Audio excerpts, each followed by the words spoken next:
Bismillahirrahmanirrahim. Assalamualaikum warahmatullahi wabarakatuh. Apa kabar anak-anak? Semoga kalian dalam keadaan sehat walafiat ya. Dan semoga kita semua selalu dilindungi Allah Subhanahu wa taala. Nah, kembali lagi dengan Pak Ganu di mata pelajaran pendidikan jasmani, olahraga dan kesehatan, tentunya di channel YouTube MTS Surya Buana Malang. Pada kesempatan kali ini, Bapak akan memberikan materi mengenai aktivitas gerak berirama.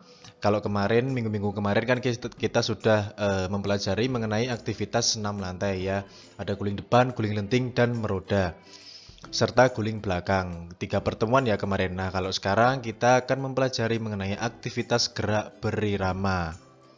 Langsung saja, tanpa berlama-lama, kita langsung masuk ke materinya. Tapi sebelum itu, alangkah baiknya kita untuk membaca ikrar terlebih dahulu. A'udzubillahi minasyaitonirrajim. Bismillahirrahmanirrahim. Asyhadu alla ilaha illallah wa asyhadu anna Muhammadar Rasulullah. Raditu billahi robba wa bil islami dinah wa bi Muhammadin nabiyya wa rasulah. Rabbi sidni ilma warzuqni fahma waj'alni min ibadika sholihin. Langsung saja yang pertama. Nah, yang pertama di sini Bapak akan memberikan apa sih tujuan pembelajaran dari aktivitas gerak berirama.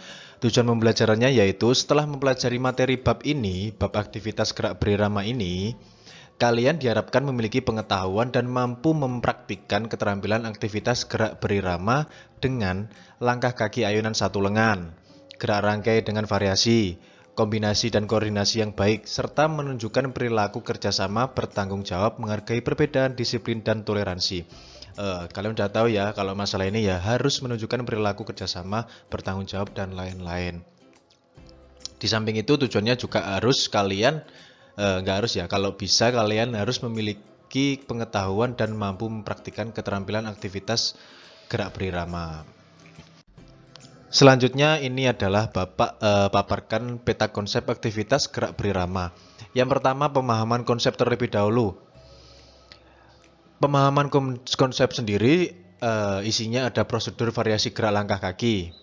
Yang kedua, prosedur variasi gerak ayunan satu lengan. Yang ketiga, ada prosedur variasi gerak rangkaian. Ya, yang pertama gerak langkah kaki, yang kedua gerak ayunan satu lengan, yang ketiga gerak rangkaian. Poin yang kedua yaitu gerak langkah kaki. Yang pertama ada prosedur variasi gerak langkah biasa, yang kedua prosedur variasi gerak langkah kaki rapat, yang ketiga prosedur variasi gerak langkah kaki keseimbangan, yang keempat prosedur variasi gerak langkah rangkaian. Poin yang ketiga gerak ayunan satu lengan. Yang pertama prosedur variasi gerak ayunan dengan depan belakang, kedua prosedur variasi gerak ayunan depan samping, yang ketiga prosedur variasi gerak ayunan ke samping, yang keempat prosedur variasi gerak rangkaian.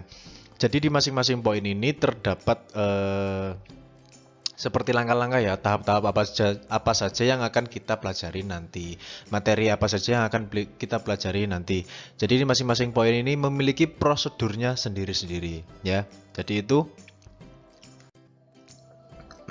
Nah, Bapak sampaikan dulu sejarahnya dan sedikit pengetahuan mengenai senam irama ya, atau aktivitas gerak berirama. Senam irama atau aktivitas gerak berirama menurut perkembangannya ada 3 aliran, yaitu senam irama yang berasal dari seni sandiwara, yang kedua senam irama yang berasal dari seni musik, yang ketiga senam irama yang berasal dari seni tari atau balet, yang keempat senam irama yang berasal dari seni sandiwara. Jadi ada 4 referensi yang dapat dikembangkan dalam aktivitas gerak berirama ya. Gerak berirama atau senam irama ini seperti senam aerobik ya. Jadi kita harus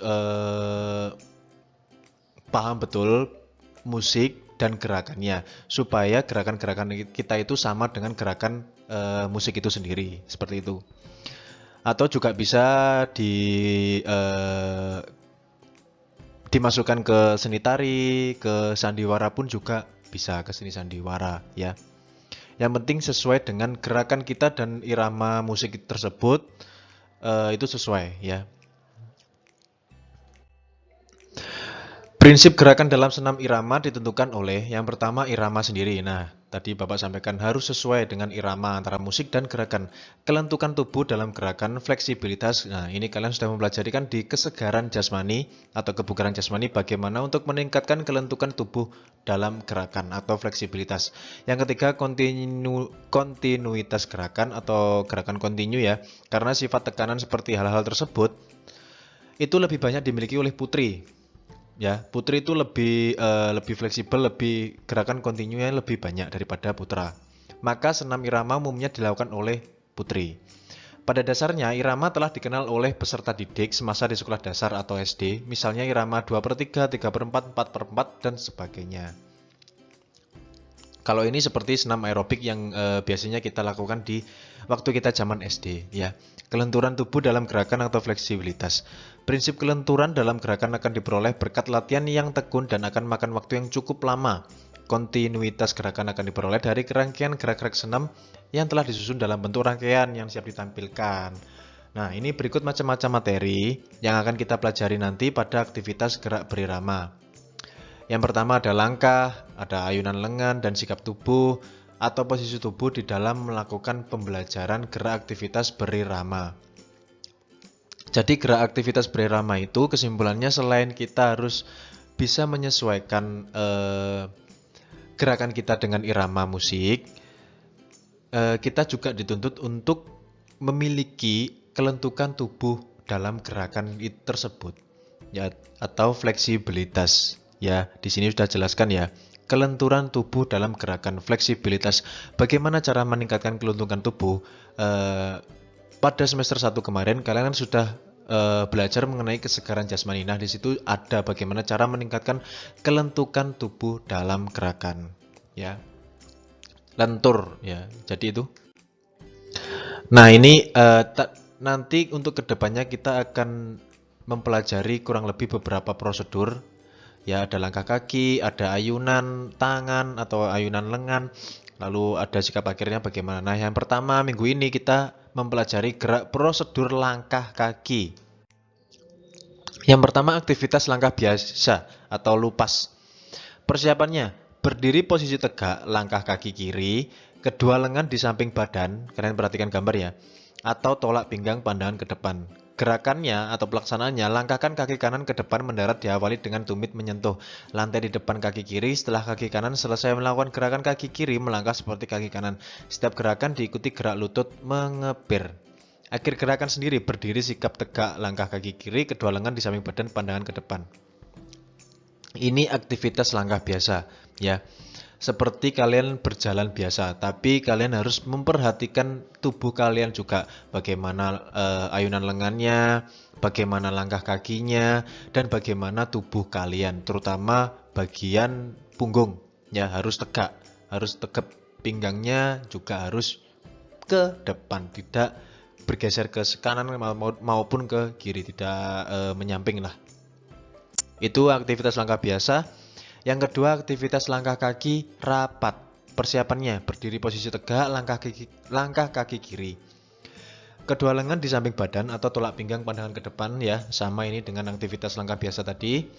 Gerakan atau pelaksanaannya sendiri, langkahkan kaki kiri ke depan. Setelah kaki kiri mendarat, langkahkan kaki kanan ke depan di depan kaki kiri.